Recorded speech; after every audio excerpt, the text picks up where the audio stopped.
आलेले आहेत आत्ताचे लेटेस्ट वोटिंग ट्रेंड आणि वोटिंग ट्रेंडनुसार कोण आहे पाठी आणि कोण आहे पुढे जाणून घेऊया. नमस्कार मित्रांनो, माझं नाव तुषार आणि 7 स्टार मराठीमध्ये तुम्हा सगळ्यांचं पुन्हा एकदा स्वागत आहे. मित्रांनो, काल जे वोटिंग ट्रेंड होते त्यानंतर बराच गदारोळ माजला आणि लोकांचं असं म्हणणं होतं की सूरज चव्हाणला जास्त वोट आहेत. पण मित्रांनो, इकडे आपण पर्सेंटेज वाईज जे आहे ते वोट सांगत आहे. तुम्हाला या व्हिडिओमध्ये समजणार आहे की सूरज चव्हाण किती वरती गेलाय, बाकी लोक किती खाली आलेले आहेत. तर नॉमिनेशन मध्ये 6 नावं आहेत: धनंजय, वर्षा, सूरज, योगिता, अंकिता आणि पुरुषोत्तम. जे नंबर 6चं नाव आहे ते पुरुषोत्तमचं आणि पुरुषोत्तम मिळाले फक्त 4% मतं. किती? 4% मतं जे आहेत ते पुरुषोत्तमला आहेत. त्यानंतर नंबर 5चं जे नाव आहे ते आहे योगिता. योगिताला मिळालेले आहेत 8% वोट. योगिताला लोक पसंत करत आहेत, पण वोटिंग पडताना काही दिसत नाहीये. थोडासा जोर लावायला हवा योगिताच्या फॅननी, तेव्हा तिचं पर्सेंटेज वाढेल.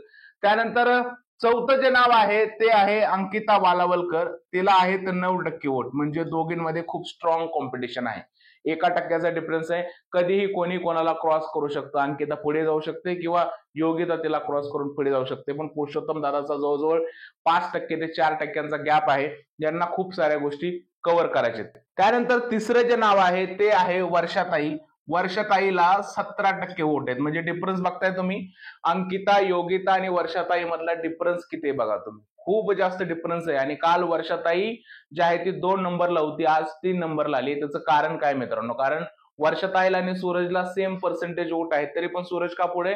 कारण सूरजचे वोटिंग जे आहे ते वाढत आहे आणि वर्षाताईचं कमी होत आहे. सूरज आलाय आता 2 नंबरवरती आणि त्याला आहे 17% वोट. जोर लावायला लागेल सूरजच्या फॅनला अजून, कारण काल वर्षाताई 20% होत्या, 17% आलेल्या आहेत. आणि सूरज हा काल खूप खाली होता. डायरेक्ट तो 5व्या नंबरवरून जो आहे तो आता डायरेक्ट तो 2ऱ्या नंबरवरती आलेला आहे. सूरज किती 2ऱ्या नंबरवरती सूरज आलेला आहे. वर्षाताई आणि सूरज मध्ये टफ कॉम्पिटिशन आहे. म्हणजे दोघांना 17-17 वोट आहेत. इकडे योगिता आणि अंकितामध्ये टफ कॉम्पिटिशन आहे, तसं वर्षाताई आणि सूरज मध्ये सुद्धा टफ कॉम्पिटिशन सुरू आहे. त्यानंतर जे पहिल्या नंबरवरती आहेत धनंजय पवार, यांना 45% वोट आहेत आणि हे खरंच नंबर 1 वरती राज्य करत आहे. डिफरन्स बघताय, 45 कुठे आणि 17 कुठे. म्हणजे धनंजय पवारला क्रॉस करणं खूप कठीण आहे. महाराष्ट्राची जनता डीपी दादाला खूप जास्त पसंत करत आहे. इकडे वर्षाताई आणि सूरज मध्ये टफ कॉम्पिटिशन आहे. वर्षाताई कधी पुढे जाऊ शकते किंवा अजून खाली येऊ शकते आणि सूरजने जे आहे ते खूप अंतर कव्हर केलेलं आहे. काल जो आहे तो ऑलमोस्ट योगिताच्या जागेवरती होता आणि आज तो बघा किती 2 नंबरला आलेला आहे. वोटिंग ट्रेंड यानुसार आहेत: 1 नंबरला आहे धनंजय, 2 नंबरला आहे सूरज, 3 नंबरला आहे वर्षाताई, 4 नंबरला आहे अंकिता, 5 नंबरला आहे योगिता आणि 6 नंबरला आहे पुरुषोत्तम दादा. तर अशा प्रकारचे वोटिंग ट्रेंड आजच्या दिवसात तरी येत आहेत मित्रांनो. जसजसं बिग बॉसचा एपिसोड पुढे जात जातील यामध्ये बदल होण्याची दाट शक्यता आहे. म्हणजे सूरज जो आहे त्याचा चढता क्रम चालू आहे, तर वर्षाताईचा उतरता क्रम चालू आहे.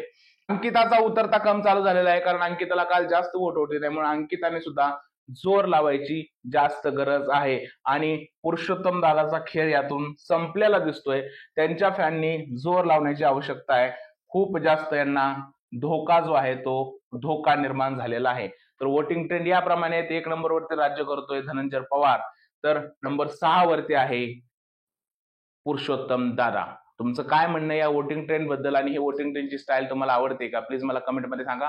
जर हा व्हिडिओ आवडला असेल तर त्याला लाईक करा, शेअर करा आणि चॅनलला सबस्क्राईब करायला विसरू नका. भेटूया पुढच्या अशाच व्हिडिओमध्ये. तोपर्यंत भारत माता की जय.